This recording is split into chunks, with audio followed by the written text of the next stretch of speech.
right, welcome into Surviving Paradise, the podcast that takes a sometimes serious, oftentimes humorous look at the claim by Jehovah's Witnesses that they are living in a modern-day spiritual paradise. I am your host, Stacy Bauman, former elder, ministerial servant, most importantly, a kid raised as one of Jehovah's Witnesses throughout the 70s and 80s. Quickly becoming a really unique generation among Jehovah's Witnesses as we all age. As I like to do here, a quick warning: we try to have some fun, we try to heal. Sarcasm, humor, experiences, everything are nothing more than all mine, and they are never meant to offend. They are simply my own take and observation on my own experience. Welcome in. We're always happy to have new people join us in paradise. And I tell you, I have a big subject this week, not one I take lightly, because I get asked this a lot.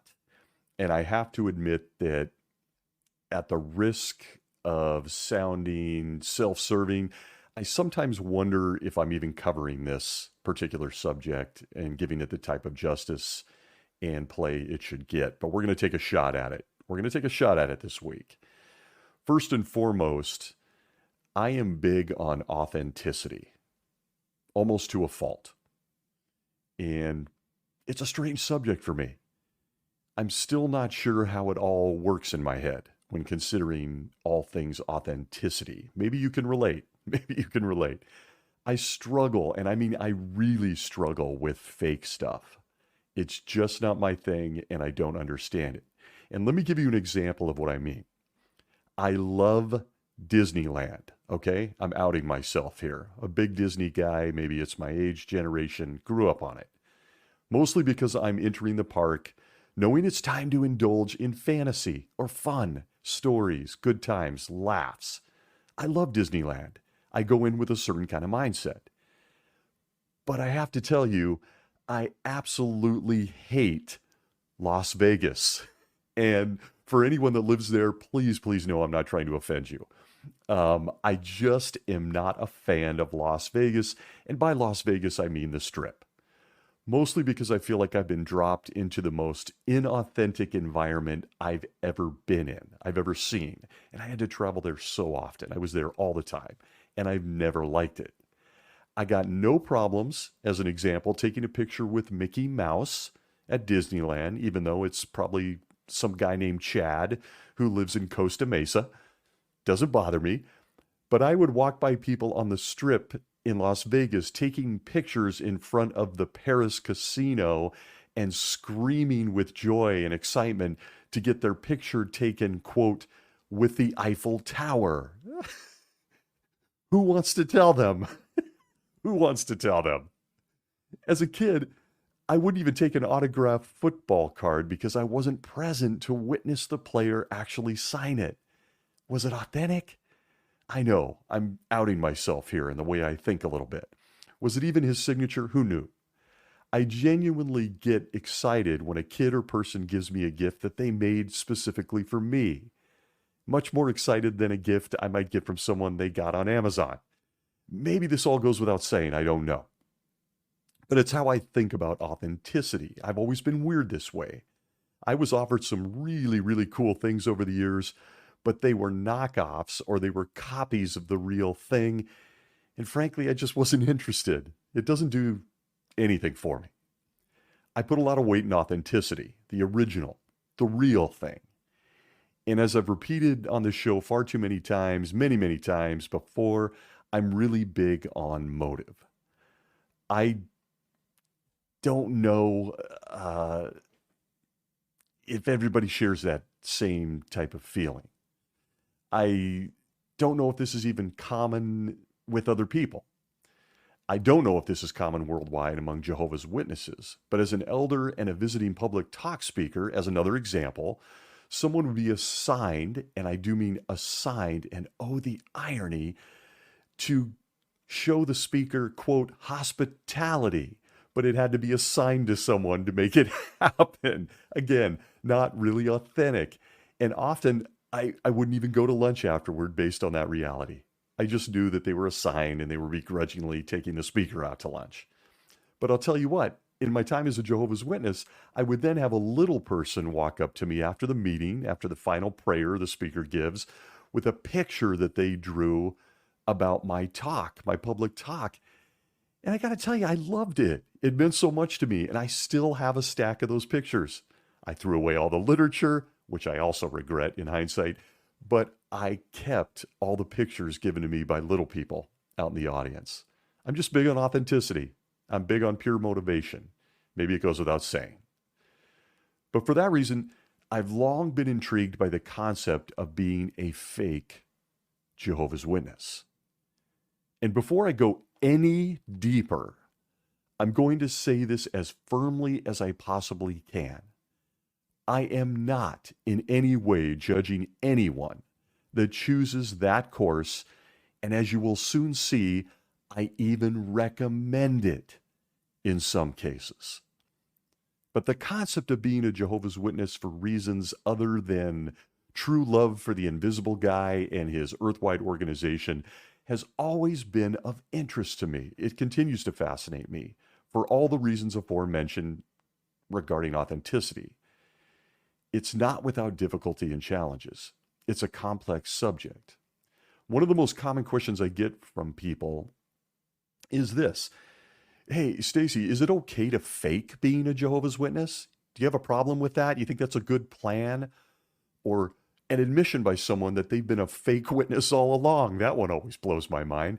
But there is always the inevitable person who admits to not believing in some of the doctrines or even the governing body, but then asks the question, is there anything wrong with being a Jehovah's Witness? I mean, really, is there anything wrong with it? I love those two questions, and I see them as two different things, two different questions in many ways. And I want to take the time to look at both of the questions, the dynamics, and some things to think about surrounding those questions. I could now just end this episode, save you all some time by simply stating, look, it's up to you. Because frankly, it really is. I'm the last person to judge people anymore. I try really hard not to.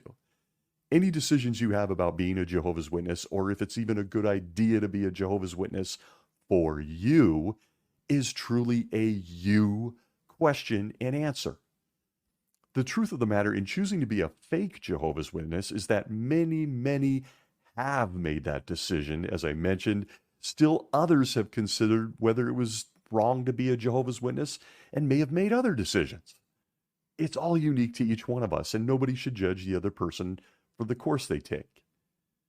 The leaked information out of World Headquarters in upstate New York, as an example, are proof, or is proof, that there are many brave souls that have chosen to put on a pretense of being a loyal Jehovah's Witness at the sacrifice of authenticity.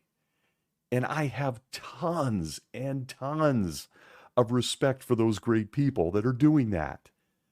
Frankly, the secret list of those that are doing that is growing daily, as we've come to see in recent months. But I want to say here, at least from my perspective, I think we're all very, very thankful to those that make that choice. They get us information, updates, and all kinds of changes directly from the seat of God in upstate New York and the 9 guys that run his organization. But that doesn't address what interests me most about this subject or the questions. It's the authenticity surrounding the concept of worship, as well as what's wrong with truly being a Jehovah's Witness. Consider what a Jehovah's Witness who may be considering fading or faking it for a set period of time, maybe life, has to face. And please don't pass it off as no big deal for those people. Even for someone that is on the fence or knows something is wrong, they still battle with the very real emotions they've developed from decades, in most cases, of propaganda inside this organization, oftentimes since they were children, for those that were born into Jehovah's Witnesses. I'll start here.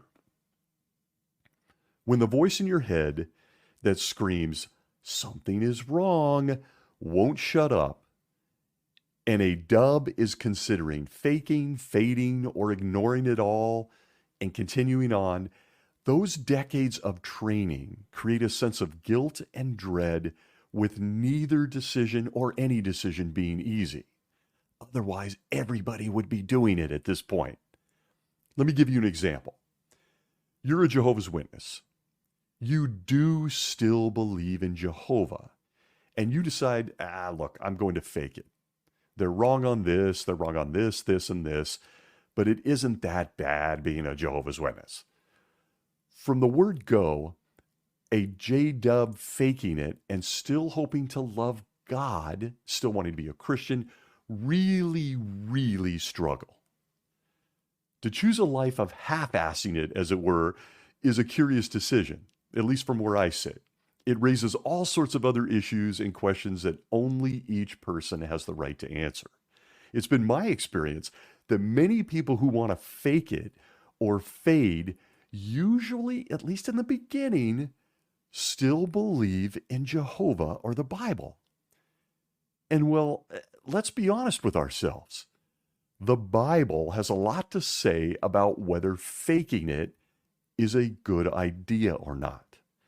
I take you to the New World Translation given to us by the 9 guys in upstate New York, Mark chapter 12, verses 29 and 30, which says this to someone considering these types of decisions or questions.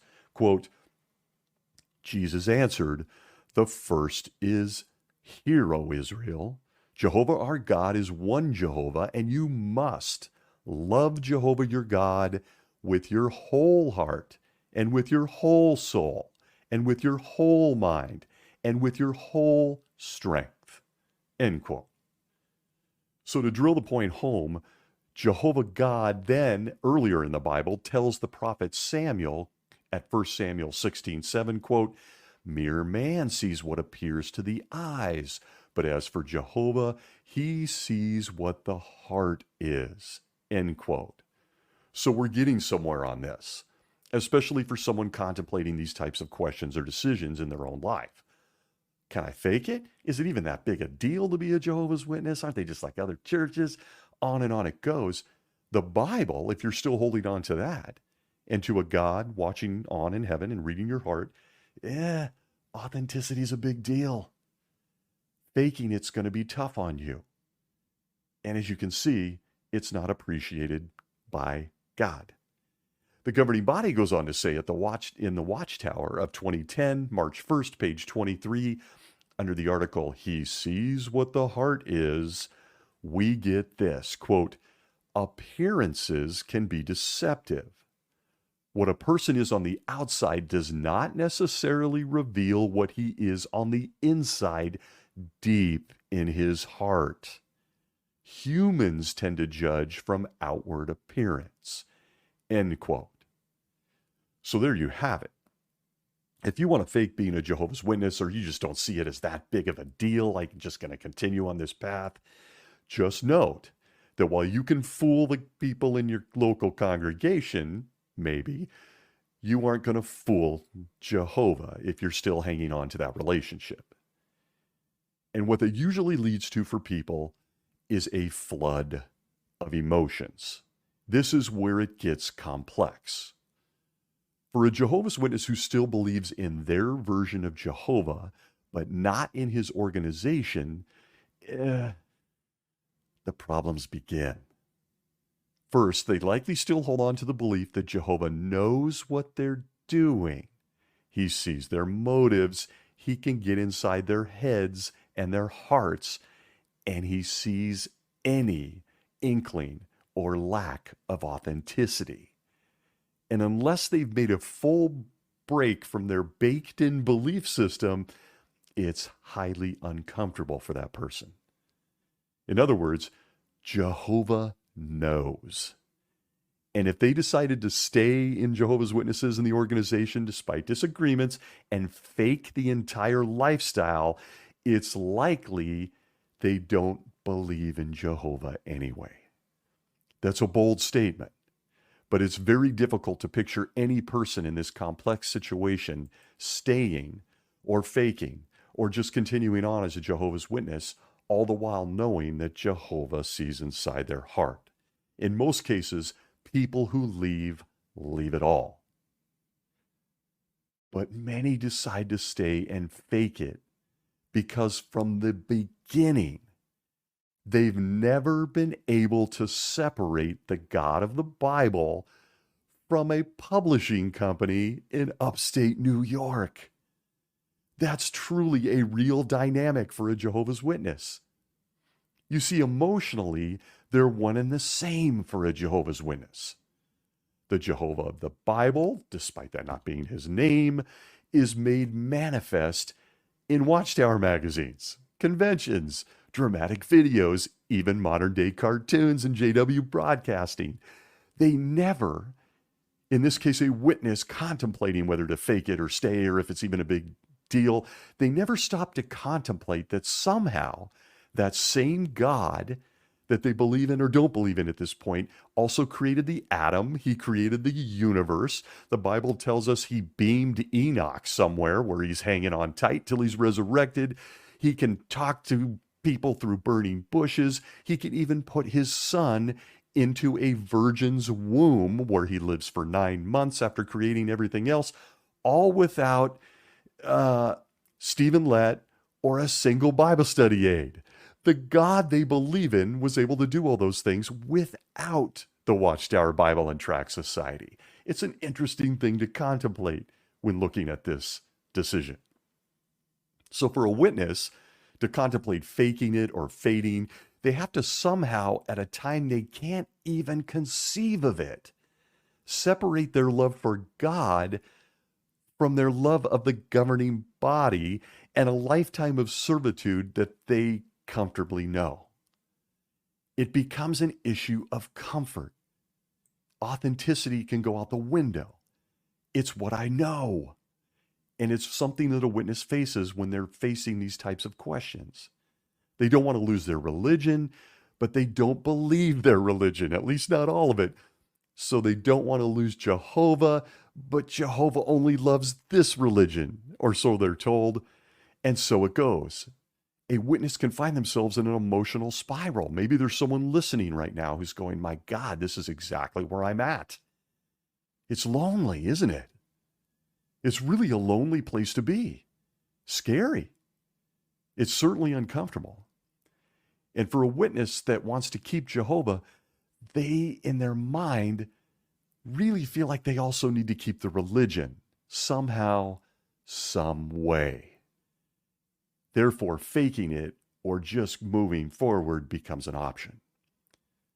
Aside from knowing the golden rule, which I just reminded us all of, and Mark, they've long heard that Jehovah is equal to also loving Sam Hurd, David Splain, Mark Sanderson, and the rest of their pals there on the governing body anyway. There is no one, that being Jehovah, without the other, that being the governing body. From the Watchtower of August 15th, 2014, page 21, we get this nugget of Holy Spirit. Quote, today, Jehovah guides his people by means of the Bible, his Holy Spirit, and the congregation. The guidance that we receive from him is so clear that it is as if our own ears hear a word behind us saying, this is the way, walk in it. In effect, Jesus also conveys Jehovah's voice to us as he directs the congregation through the faithful and discreet slave. As of 2012, that's the governing body. Back to the quote, we need to take this guidance and direction seriously, for our everlasting life depends on our obedience. End quote. And there you have it. There's no Jehovah without the governing body. Obedience to them is what's required to have Jehovah. Can you see the conundrum a Jehovah's Witness faces when considering, can I fake it? Can I just move forward? This all becomes incredibly complex when they're noticing something's wrong. So many people decide to stay inside the organization and fake it. Maybe they don't believe beards were ever important, or they can do basic math on things like 1914, or 144,000 throughout all of history being super unique, or they knew all along, including the second they heard it, that generations don't overlap. There are a lot of witnesses that know this stuff, folks. But so strong is the messaging that without those 9 guys in New York, you're going to be killed at Armageddon anyway, that many decide to stay and fake it. They just move forward. For any Jehovah's Witness bravely listening to the show, it's nearly impossible to be a fake Jehovah's Witness for those that still believe in Jehovah. It's really a conundrum, isn't it? You might be someone who wants to leave and wants to believe in Jehovah, the God of the Bible, but you've been taught for decades there is no believing in him without the 9 of them, those friendly faces you see on JW Broadcasting. And despite the example of the governing body and their own Christianity a la carte model, devotion to God simply isn't taught that way in the Bible or by the leadership of Jehovah's Witnesses. To believe in Jehovah and try to fake it, it just really isn't possible, folks. That's my opinion. You can't have one without the other in Jehovah's Witnesses. For example, yet another one of thousands of reminders that they make sure to hit Jehovah's Witnesses with. The Watchtower of 2014, July 15th, pages 7 through 11, has a series of articles, Jehovah Knows Those Who Belong to Him. It says there, quote, "It is also sobering to know that Jehovah does not tolerate hypocritical worship. As his eyes are roving about through all the earth, he can detect those whose heart is not complete toward him. Jehovah detests a devious person," says Proverbs 3:32, "such as one who deliberately puts up a front, feigning obedience while practicing sin in secret. Although a devious person may skillfully deceive other humans for a while, Jehovah's almightiness and righteousness guarantee that the one covering over his transgressions will not succeed." End quote. Is it possible to fake being a Jehovah's Witness? Can you half-ass it for a time? Yeah. There's people doing it right now. And I'm not judging them. I want to go on record of that. Every situation's unique. I'm going to get into that. However, for the Jehovah's Witness who thinks they can just stay, fake it, disagree with the governing body, and Jehovah doesn't know, well, that ain't possible. It's in print. And I feel like on a subject that's as complex as this, I'm not doing a great job explaining this. But in a nutshell, to fake being a Jehovah's Witness is, again, very possible, as long as you're comfortable with Jehovah knowing what you're doing. Or the only other option, which is to no longer believe in Jehovah, and you're faking being a Jehovah's Witness for other reasons. Now that is indeed an interesting and important reality. Before I move on to the question that truly interests me in this discussion, I think it's important to say that I personally support anyone faking it all to keep their family. That might be the biggest message in this crazy episode. Again, I am a person who bases my life on motives. I've seen families and good people completely torn apart by this religion. Devastating lifetime consequences of being a Jehovah's Witness, and you decide to leave. I know of many, and it makes me sick. I know of many people, personal friends, that have ended their lives because they were being shunned by their family and friends inside Jehovah's Witnesses.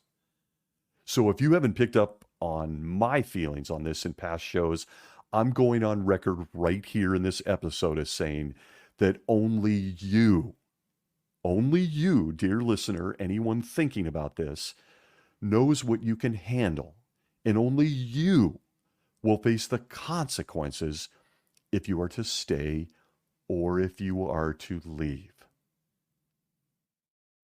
If faking it to keep the people you love isn't harming anyone but you, and you've decided you can handle that, and you can handle the meetings, you can handle the juvenile literature, you can handle the lying, you can handle everything else that comes with it, then I support you.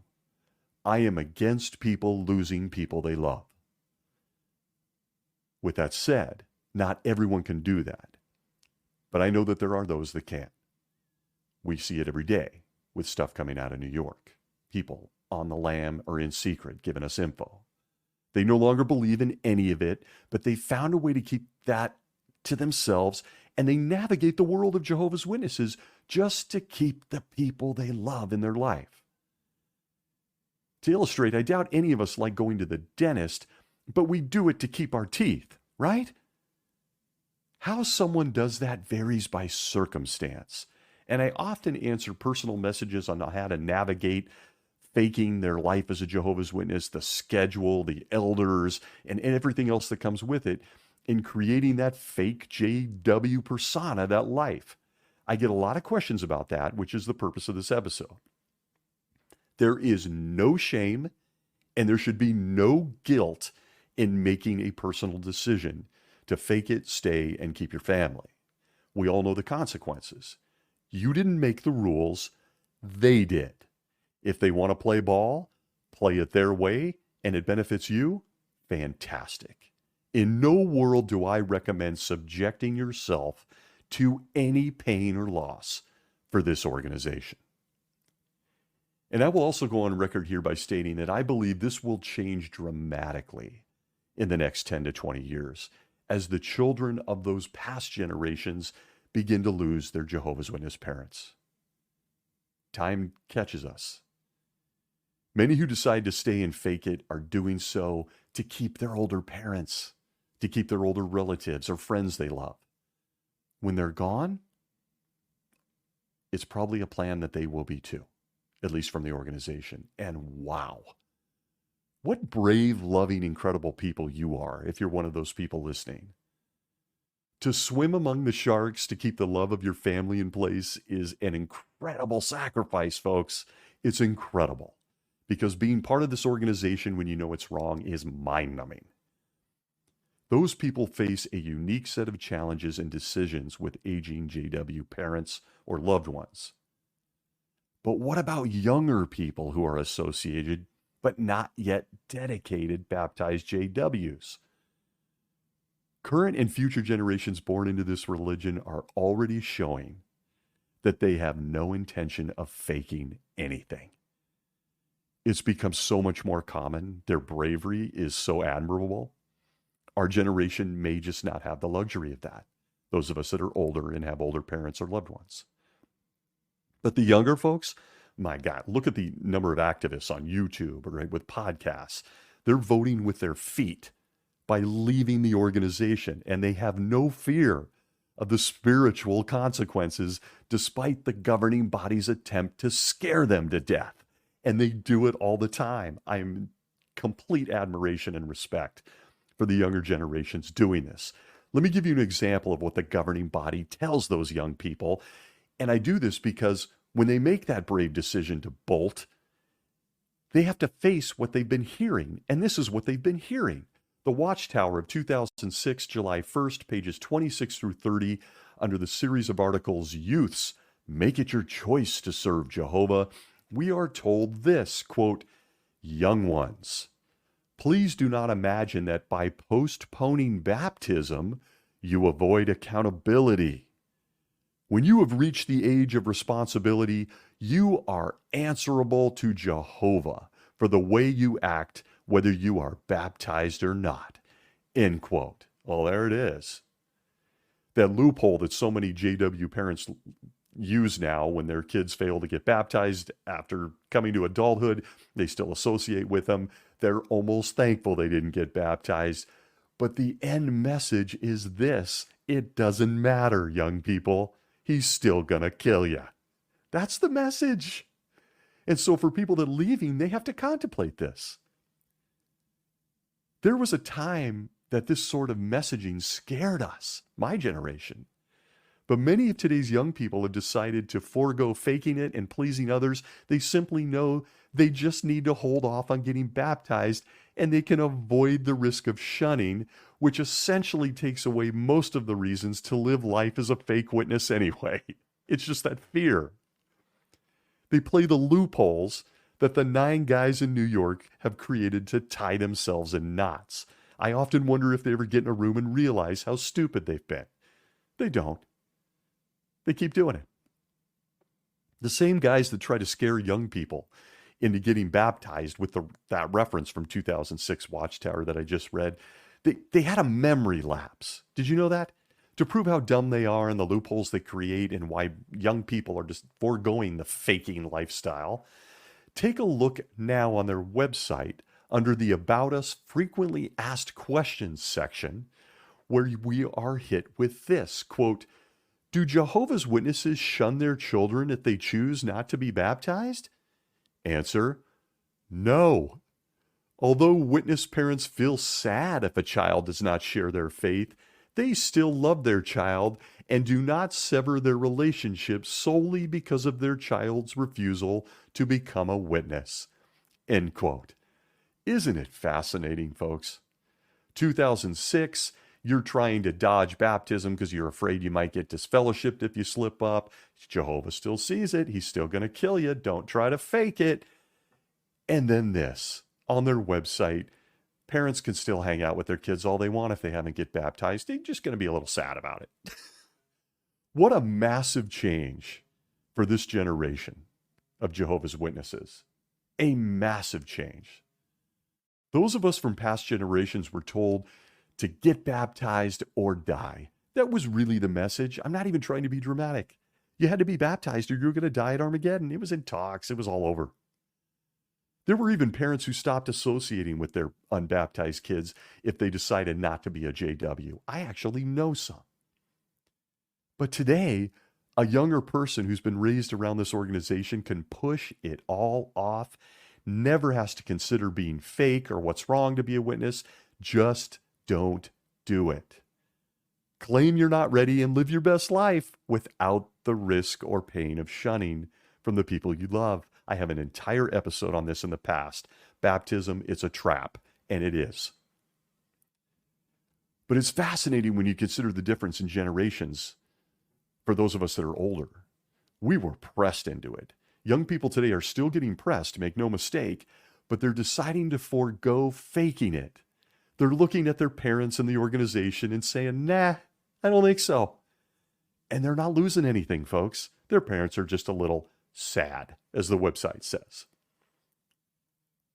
What an incredible dynamic, and something for anyone to consider. The DMs I get and the questions, hey, should I fake it? Should I just get baptized and mail it in?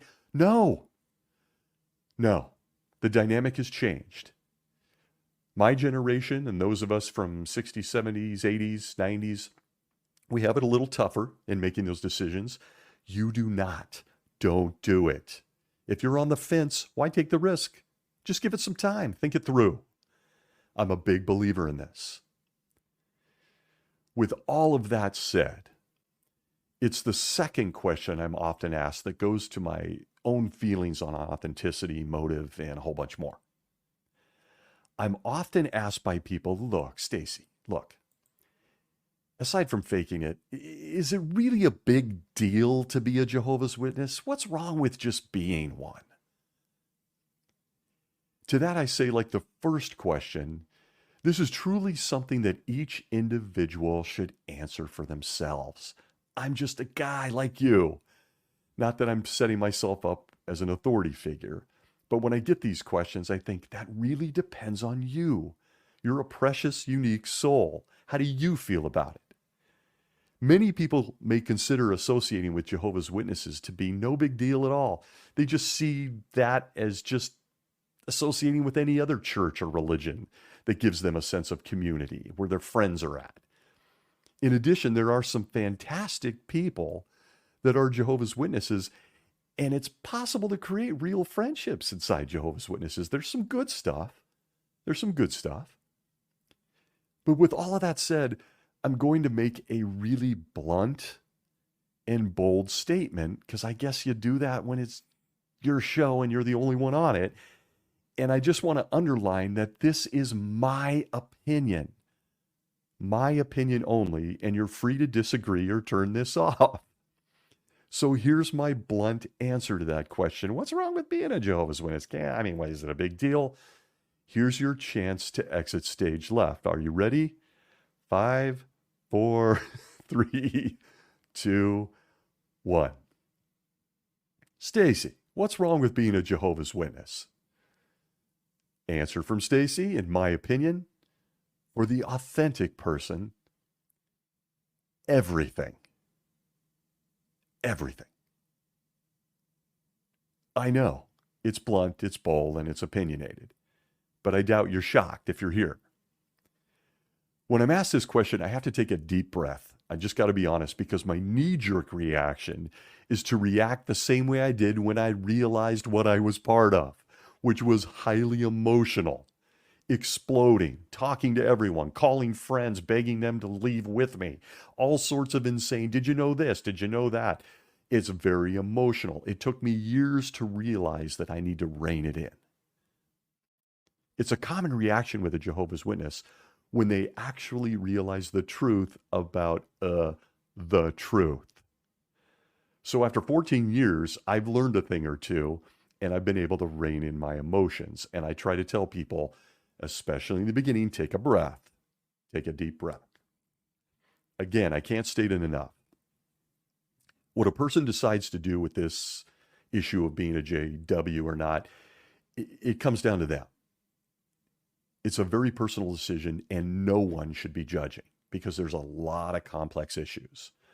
But if your circumstances don't include losing everyone and everything you know inside the organization, and you're contemplating what to do, I encourage you to consider what it means to support the organization of Jehovah's Witnesses. Even if you're just a quiet person that rolls up to the Kingdom Hall weekly, sits in the back row, likes the pictures of paradise, likes the people there, is warm and fuzzy, and just a genuinely good person. Might study a little, maybe you answer once or twice at the Watchtower study in a month, gives a little in the contribution box when you can, and just loves everything about a God of love and his son Jesus. All of that aside, I think it's important to share with you here some facts you should consider when asking, hey, what's wrong with being a Jehovah's Witness? I'll start with the relatively personal, mundane stuff, if you will. Even though it's not mundane, in my opinion, it's the less dramatic, I guess, for lack of a better term. And then I'll move into the serious stuff that you should consider. Please note, in the interest of time, I'm choosing just only a few reasons that impacted me and my own decision when I decided to leave. I'm going to start here with one. The number one thing is, when you're considering what's wrong with being a J-Dub, is this. Without question, your life will focus on the negative constantly. When asking what's wrong with being one, consider the weight of living under a depressing, high control, doom and gloom environment for the rest of your life. Once you commit to baptism inside Jehovah's Witnesses, the stakes rise. You will be required to attend multiple weekly meetings featuring reminders on how terrible the world is, as men stand on stage and use tragic world events to prove that they alone have the answers to all of life's problems. Incidentally, the answer is that everyone who doesn't obey them is going to be killed in a horrific genocide. See last week's Doomsday episode, including a long menu of ways you might die. If you do manage to dodge a fireball or a lightning bolt, you may be swallowed by the earth. But if you somehow skip over the earthquake, your skin may then rot off your face, or your next door neighbor may kill you under the influence of what we're told is confusion brought on by the loving God, Jehovah. That is truly the message you will continue to hear. You'll roll up to that Kingdom Hall looking for some encouragement in life, beaten down, stressed out, tired, only to be hit with a long list of things, you should be doing better anyway. that salvation isn't guaranteed anyway, and the grim reminder of how terrible life is for you and all of us in the quote, last days that never seem to end. On their website, under the section Bible Teachings, Bible Questions Answered, the section is What is the sign of the last days or end times? You are hit with some doozies, including the fact that anyone considering a passive lifestyle inside Jehovah's Witnesses should consider this is what you are going to be listening to at meeting, after convention, after video, a long list of why the world's implosion has been in motion since 1914. So settle back in your seat as the governing body reminds you on a weekly basis that death is imminent in the last days. And here's their list of proof: war on a large scale, famine, great earthquakes, disease, crime, ruining of the earth, deteriorating attitudes, breakdown of the family, diminished love of God, and religious hypocrisy. That's right off the website. This is stuff you got to consider if you're going to passively mail it in. This is what you're going to be listening to. And some people are tough enough, as I already noted, to do it. Most aren't. Aside from the constant reminders of how terrible life is today, the negativity creeps into your very home.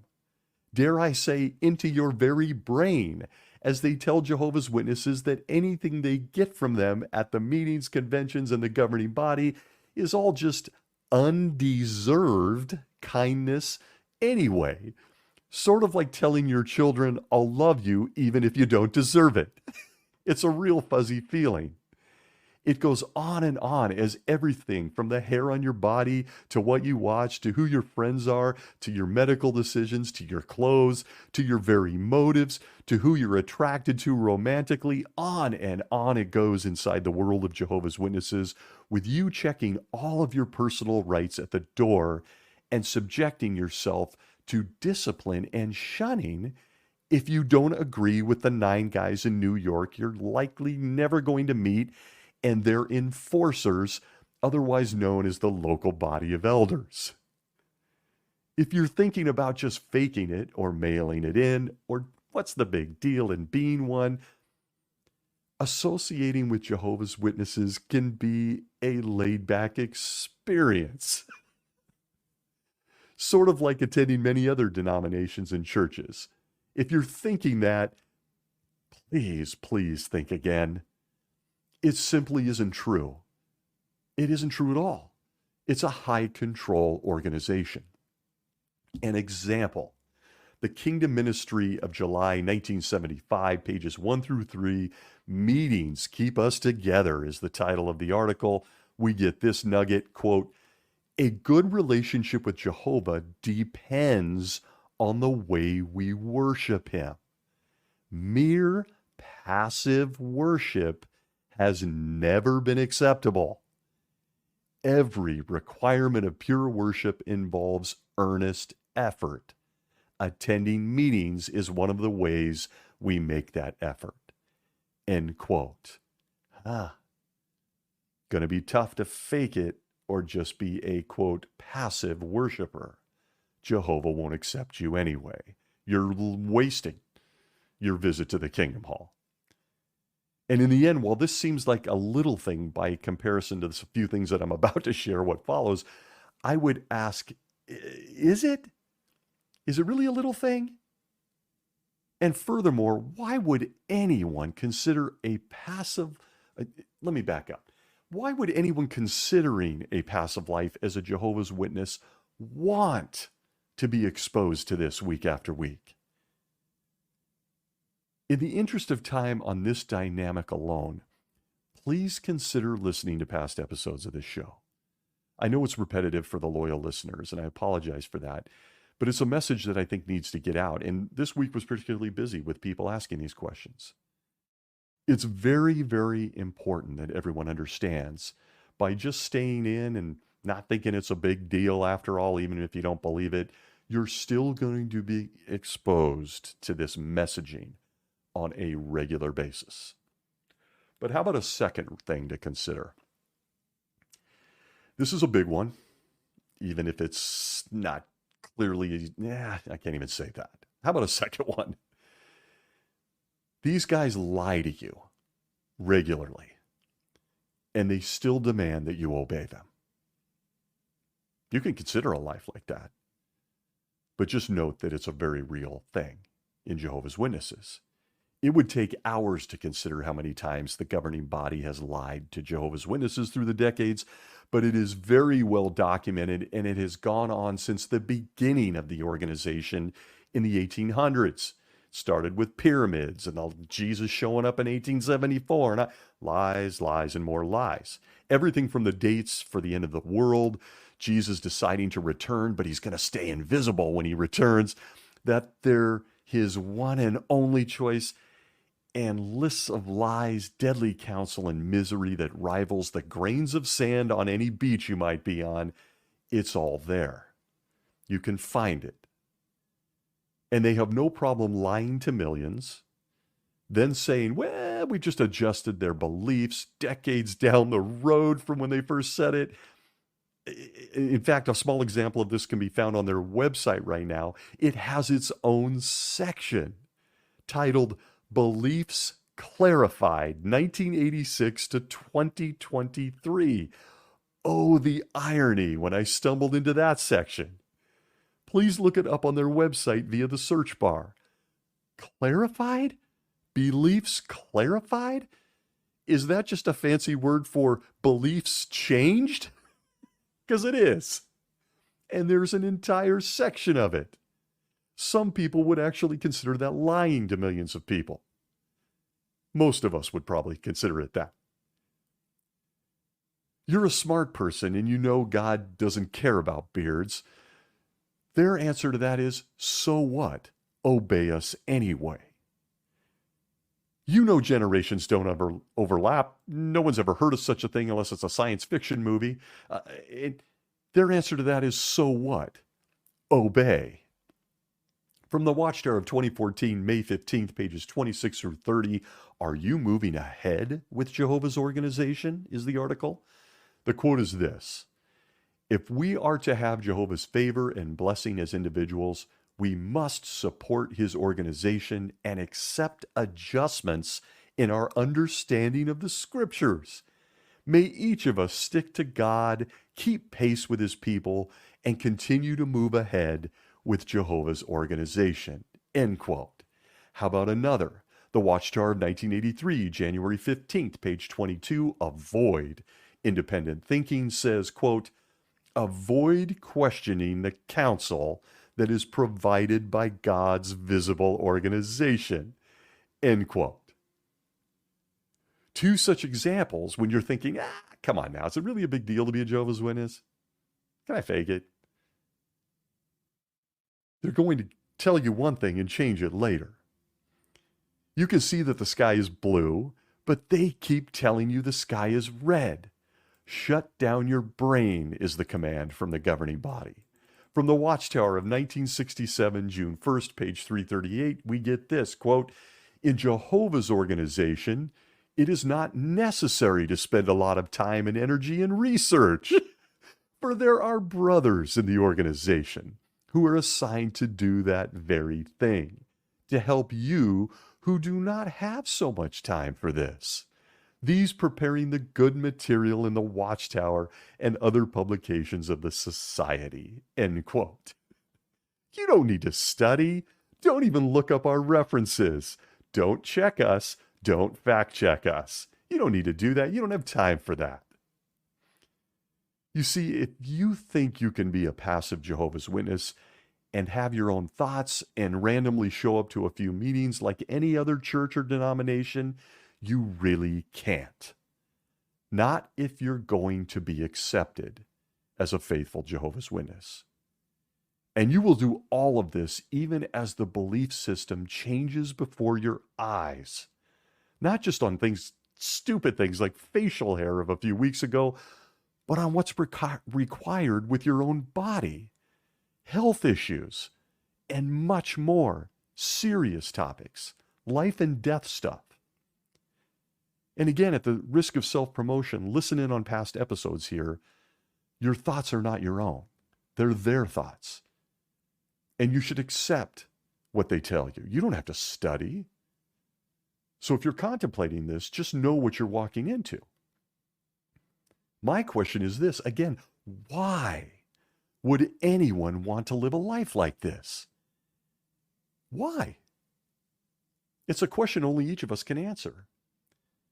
And now, for just one of thousands of the lies the 9 guys have told Jehovah's Witnesses, here's one of my favorites, and it's well known. The Awake of 1969, May 22nd, page 15, where we get one of their best. Quote, if you are a young person, you also need to face the fact that you will never grow old in this present system of things.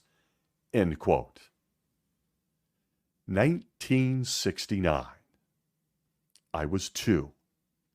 I'm now 56. One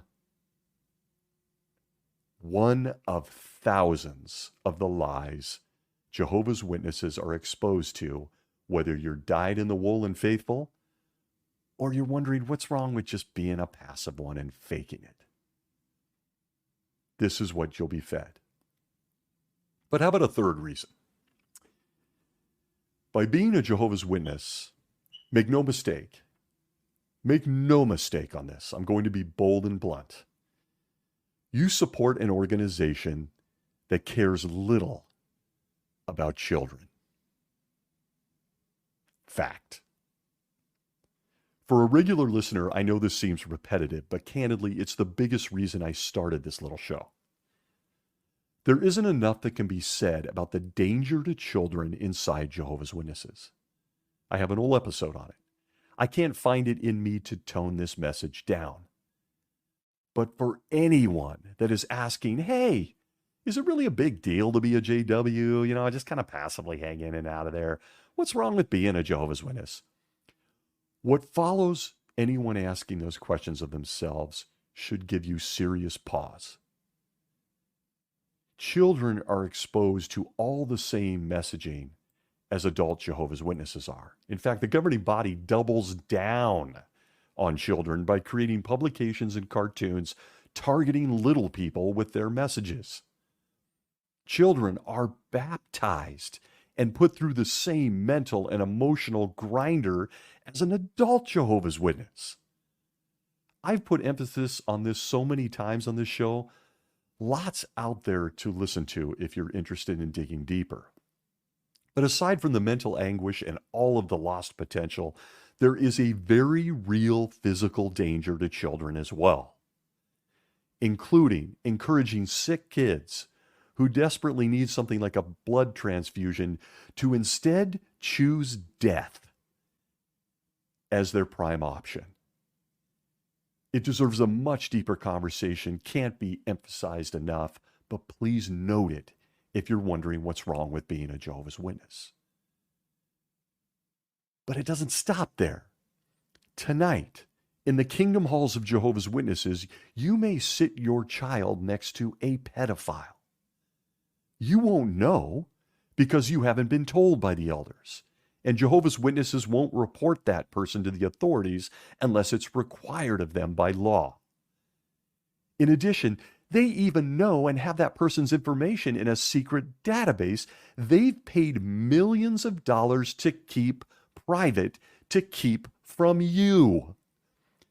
Every congregation in the state of Pennsylvania in the United States is currently under investigation for protecting pedophiles in their local kingdom halls, with several of those people now being arrested.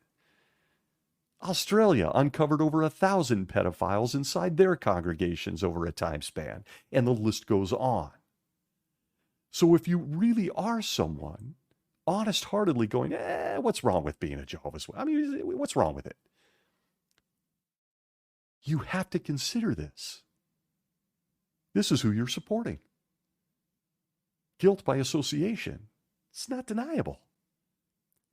Anyone who is supporting the leadership and organization of Jehovah's Witnesses is guilty by association of putting children in danger. While no one would likely admit or agree to that blunt statement on my behalf, make no mistake, by obedience to those 9 guys and their men, by making donations with your money, by preaching their message, you're supporting that evil.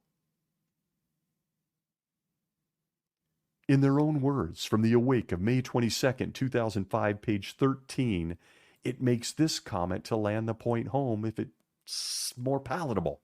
Quote, for example, note the kind of dishonesty described in this Bible verse. I have not sat with men of untruth, and with those who hide what they are, I do not come in. Faking isn't an option. From Psalms 26:4, back to the quote, what is meant by those who hide what they are? Some Bible translations here read hypocrites. As one reference work notes, this expression can be applied to those who hide their purposes or designs from others, or who conceal their real character and intentions. End quote. It's a stunning example of their own lack of self-awareness. Someone who harms children, and the very people who won't expose them are evil by their own standards. Authenticity? Come on. How does this get any worse? Do you still want to proudly wear that convention badge out to the restaurant at the district convention this year? Because this stuff is international news now. It's everywhere. It's not a secret. So for anyone contemplating what's wrong with being a Jehovah's Witness, bluntly stated, how about supporting an organization that doesn't protect children?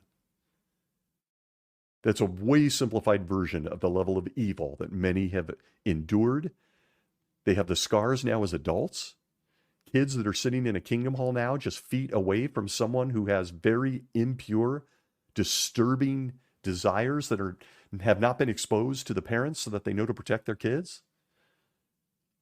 That's Jehovah's Witnesses, folks. There's no denying it. Consider it. But in a final thing that I think was important, at least for me, when considering, can I fake it? Can I stay in? What's wrong with all this? This is just one more that I just can't get past and never was able to. And it's simple. It's the deaths of thousands of people that never had to die. I couldn't get past the rub on this one because I could read the good book. Jesus said the following in the Bible at John 14:6. He said, Jesus said to them, I am the way and the truth and the life. End quote. I, at one time, was in an organization that claimed it had sayings of everlasting life. Jesus says he does, but has contributed to the thousands and thousands of unnecessary deaths. I ask you to just consider a few examples as you contemplate the question, can I fake being a Jehovah's Witness? What's wrong with being one?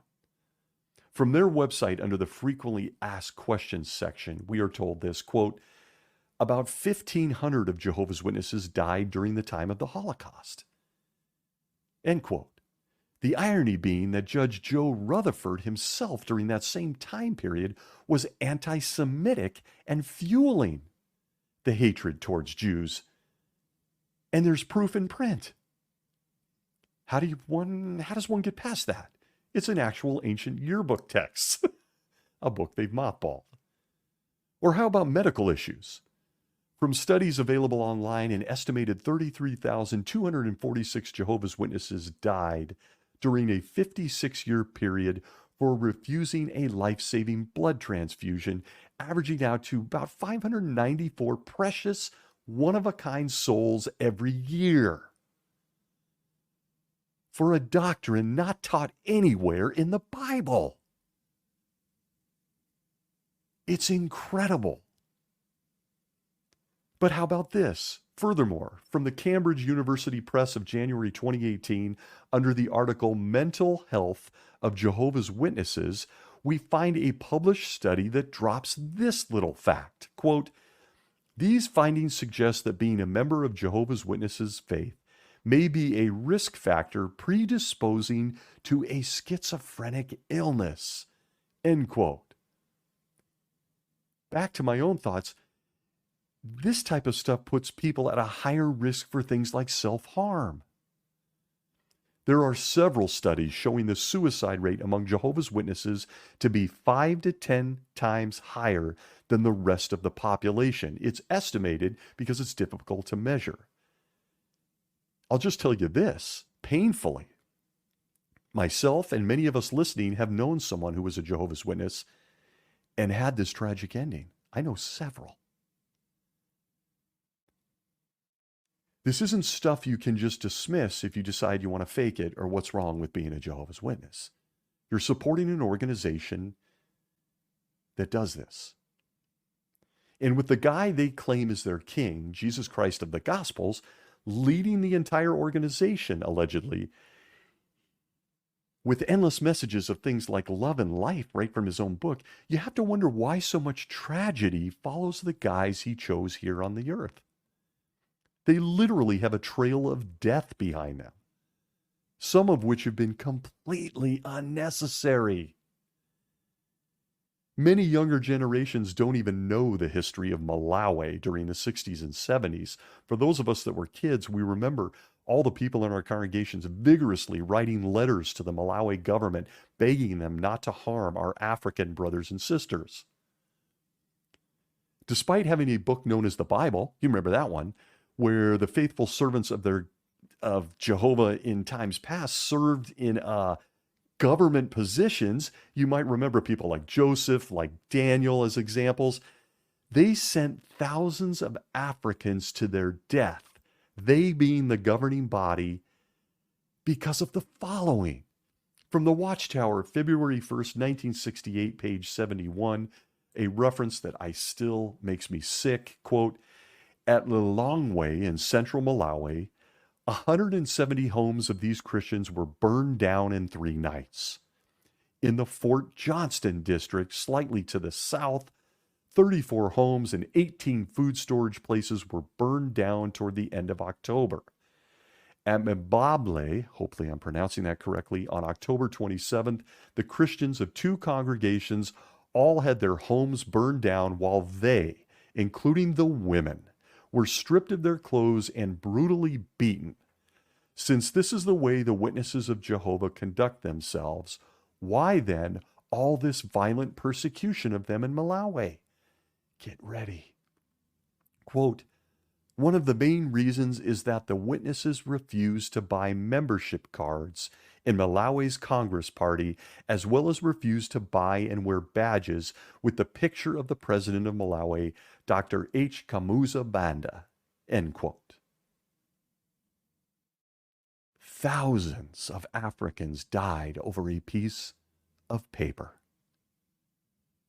Despite their king's message in his holy book to pay Caesar's things to Caesar, that he reads their hearts anyway, don't sweat it. Daniel, Joseph, and others actually served the government and are held up as men of faith. But you, don't you carry that piece of paper. And people died. This is the organization that anyone contemplating whether to fake it or to continue on should consider. I stated at the outset, I'm big on all things authenticity, on all things real. And it's for that reason that when someone asks me if I think it's okay to fake being a Jehovah's Witness, or is it really that wrong to be a J-dub, you can probably sense I have some pretty strong feelings about it. I hope I've given somebody somewhere something to think about if they're on the fence with those questions. For those that continue to associate with Jehovah's Witnesses in order to keep their family, I so support you. I applaud you. You're truly a hero, sacrificing stuff I can't even imagine. That you're able to do that while enduring what they expose you to. Look, it's brave. And dare I say it, it is loving. It's an act of love that your other relatives, the people you may be staying for, may never understand. It's a sacrifice. For those that continue on as a Jehovah's Witness simply because they don't see it as a big deal or they admit they're just too lazy to change their life, well, I find that less acceptable. Was that politically correct enough? But are you still thinking you can fake being a Jehovah's Witness so that there's nothing wrong with passively associating with them? If what we covered here wasn't enough to make you think about being a Jehovah's Witness at any level or second think it, how about something from their very own book? From Ephesians chapter 5, verses 10 through 12 of the New World Translation, we are told, quote, "Keep on making sure of what is acceptable to the Lord, and stop sharing in the unfruitful works that belong to the darkness. Rather, expose them for what they are. For the things they do in secret are shameful, even to mention." End quote. So when I'm hit with those questions, can I fake it? What's the big deal? I answer those questions with one of my own. Who are you? With nothing but respect for some of us, authenticity just isn't an option. It's who we choose to be. I want to thank you for joining me this week. A little bit intense. Until we're back together, wherever you may be well.